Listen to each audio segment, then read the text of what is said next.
By the time I finished my last cup of stale coffee, I thought the day was over. I was wrong. The bell above my door jingled. In walked a woman, early 30s, expensive heels, and eyes that hadn't seen sleep in days. "Mr. Langley?" she asked, voice low, brittle. "That's me," I said, leaning back in my chair. "What can I do for you?" She hesitated. "I need your help. My brother, he's missing." "Go on." She sat, smoothing her skirt like it might calm her nerves. "His name's Tom Mercer. He inherited most of our father's estate when he died last year.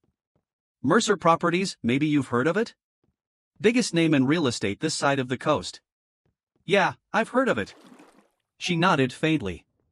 "Tom's eccentric. Keeps to himself. A few weeks ago, he started acting paranoid. Wouldn't return calls.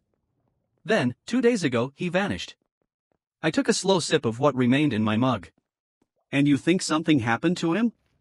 "I know something did," she whispered. "Last known location?"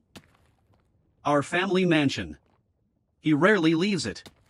She handed me a card with the address. "Please find him, Mr. Langley." I gave her a reassuring nod. "I'll do what I can." The Mercer estate looked like money built on secrets, ivy-covered stone, high gates, and windows too dark to trust. The butler opened the door before I knocked twice. "Mr. Langley," he said, emotionless. "Ms. Mercer said you might come." He led me to Tom's study. Leather chairs. Antique clocks. One oversized safe in the corner that practically screamed "Open me." I kept my hands to myself. "I assume you haven't seen Mr. Tom lately?" I asked. "Not for several days," the butler replied. Though we were told to continue as if nothing had changed. "By whom?" He didn't answer. I searched the desk with reluctant permission. Most of it was legal paperwork, but tucked among the ledgers were handwritten notes, symbols, coordinates, and a map marked with a red X in the middle of nowhere. "Tom draw this?" The butler shrugged. "He rarely explained himself." I folded the map and left. The drive was long, and rain chased me the whole way. The farmhouse at the end of the road was forgotten by time, boards sagging, windows fogged with age. Inside, silence. Then I saw it, a door, hidden behind a collapsing cabinet. I opened it slowly, and there he was. "Tom Mercer?" I asked. He looked up, pale and shaking. "Who are you?" "Langley. Your sister hired me to find you." At that, his expression collapsed. "No. No, she found me?" I knelt beside him. "What are you talking about?" "She's the one who made me disappear," he whispered. "She's trying to kill me.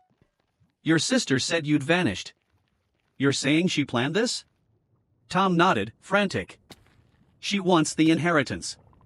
Said I didn't deserve it. I left before she could act, but I think she used you to track me down." My phone buzzed. "One new message, I know where you are.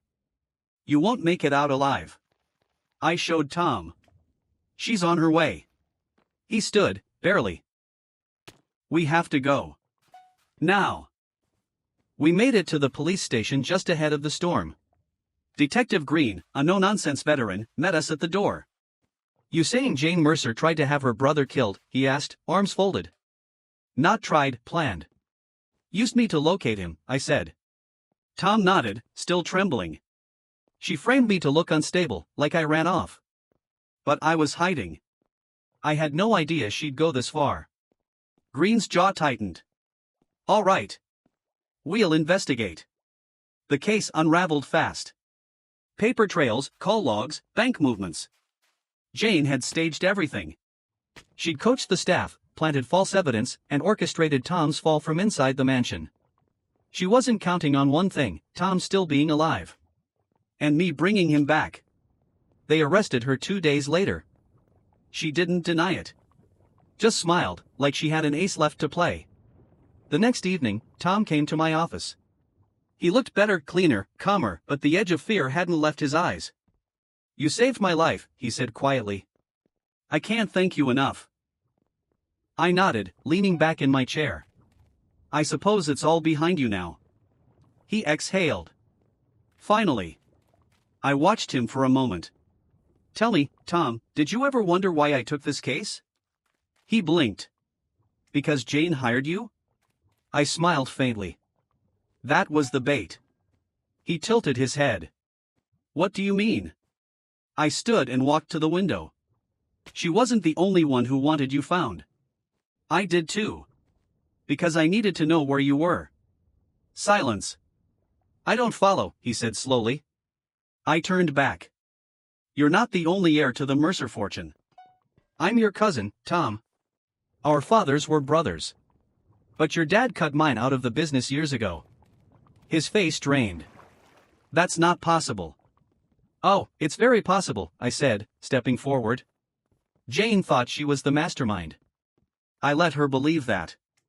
I nudged her toward desperation. Fed her enough rope to hang herself. Tom rose, stunned. You used her. I used everyone. He shook his head. You brought me back to kill me. I pulled a small pistol from my coat and clicked the safety off. I brought you back to close the circle. Tom's voice cracked. Please. You don't have to do this. I do. Because you're the last piece between me and everything. I raised the gun. Goodbye, cousin. The shot rang out and then silence. Later, when the police found his body, Jane's prior crimes gave them all the reason they needed. She had motive, means, and a history of deceit. My testimony, collected calmly and delivered with the weight of grief, sealed the narrative. A family torn apart by greed. A sister behind bars. A brother tragically gone. And me? Just the private investigator who tried to help. What they didn't know, I wasn't just a PI.